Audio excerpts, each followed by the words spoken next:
இன்றைக்கி நான் என்ன ரெசிபி கொண்டு வந்திருக்கேன் தெரியுமா?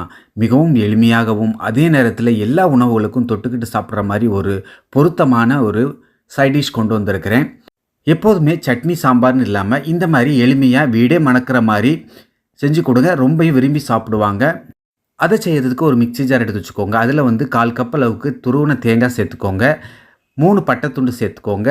1/2 டேபிள் ஸ்பூன் வந்து சோம்பு சேர்த்துக்கோங்க. 1 ஸ்பூன் பொட்டுக்கடலை, 10 பல்லு பூண்டு, ஒரு சின்ன துண்டு இஞ்சி.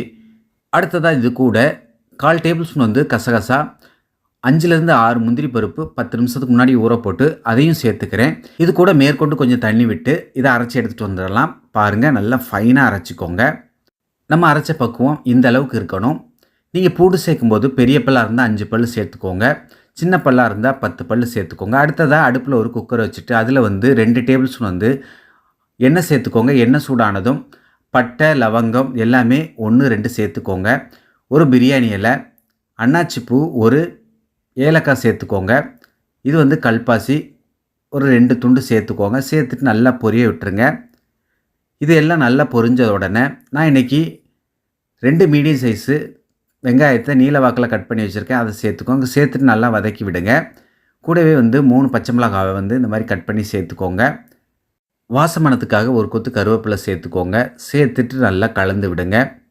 உங்களுக்கு வெங்காயம் வந்து ஓரளவு வதங்கினா போதும். அடுத்ததாக இன்றைக்கி நான் 2 தக்காளியை வந்து கட் பண்ணி பொடிசாக சேர்த்துக்கிறேன். தக்காளி சேர்த்துட்டு நல்லா வதக்கி விடுங்க. இந்த ரெசிபிக்கு வந்து நீங்கள் தக்காளி வந்து அதிகமாக வதங்கணும்னு அவசியம் கிடையாது. இப்போ இதுக்கு தேவையான உப்பு சேர்த்துக்கலாம். சேர்த்துட்டு நல்லா கலந்து விடுங்க. நம்ம வேறு எந்த மசாலா பொருளும் சேர்க்கலை. தக்காளி இந்த அளவுக்கு வதங்கின உடனே இது கூட நம்ம அரைச்சி வச்சுருக்கிற தேங்காய் கலந்த மசாலா விழுதை வந்து இதோடு சேர்த்துக்கலாம். சேர்த்துட்டு நல்லா கலந்து விடுங்க. நல்லா கலந்து விட்ட பிறகு நம்ம அந்த மிக்ஸி ஜாரை வந்து கழுவி அதனுடைய தண்ணியும் நீங்கள் சேர்த்துக்கோங்க. உங்களுக்கு எந்த அளவுக்கு தண்ணி வேணுமோ அந்த அளவுக்கு நீங்கள் இப்போவே சேர்த்துருங்க. இப்போ நம்ம சேர்த்துட்டு அதையும் நல்லா கலந்து விட்ட பிறகு வந்து இந்த நேரத்தில் உப்பு தேவைன்னா செக் பண்ணிவிட்டு சேர்த்துக்கோங்க. மேற்கொண்டு நான் கொஞ்சமாக உப்பு சேர்த்துக்கிறேன். சேர்த்துட்டு கலந்து விட்ட பிறகு இதில் வந்து நம்ம குக்கர் மூடி போட்டு கரெக்டாக விசில் வைக்க போகிறோம். விசில் பார்த்திங்க அப்படின்னா 3லேருந்து 4 விசில் வச்சுக்கோங்க போதும். விசில் வந்த உடனே தம் அடங்கின உடனே ஓப்பன் பண்ணி பார்க்கலாம். விசில் வரும்போதே நல்ல வாசமானமாக இருக்கும். ஓப்பன் பண்ணி காட்டுறேன் பாருங்கள். திறக்கும் போதே அட்டகாசமான நல்ல பசியை தூண்டக்கூடிய வாசனை வருது. கடைசியாக வந்து கொஞ்சமாக கொத்தமல்லி தலையை தூவிட்டு நீங்கள் சர்வ் பண்ண ஆரம்பிச்சிடலாம்.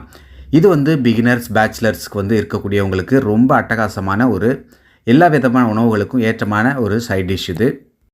இந்த சைட் டிஷ்ஷை மிகவும் குறுகிய நேரத்தில் செஞ்சிடலாம். சுட சுட இட்லிக்கு வந்து இந்த குருமாவை வந்து செஞ்சு சாப்பிட்டிங்கன்னா ரொம்ப அட்டகாசமாக இருக்கும். ஓகே நண்பர்களே, இதே மாதிரி பக்குவத்தில் இதே அளவுகளோட நீங்களும் வந்து இந்த எளிமையான முறையில் செய்யக்கூடிய குருமாவை செய்து சாப்பிட்டு பார்த்துட்டு டேஸ்ட் எப்படி வந்துச்சுன்னு சொல்லுங்கள். இந்த வீடியோ உங்களுக்கு பிடிச்சிருந்தால் லைக் பண்ணுங்கள். உங்கள் நண்பர்களும் சொந்தங்களும் பார்க்கணும்னா அவர்களுக்கும் ஷேர் பண்ணுங்கள். மறக்காமல் நம்ம சேனலை சப்ஸ்கிரைப் பண்ணாதவங்க சப்ஸ்கிரைப் பண்ணிக்கோங்க. ஃபாலோ பண்ணாதவங்க ஃபாலோ பண்ணிக்கோங்க. ஓகே நண்பர்களே, எல்லோரும் பாதுகாப்பாக இருங்க. இதே போன்று அடுத்து ஒரு அருமையான வீடியோவில் சந்திக்கிறேன். Take care. Bye bye. Thank you.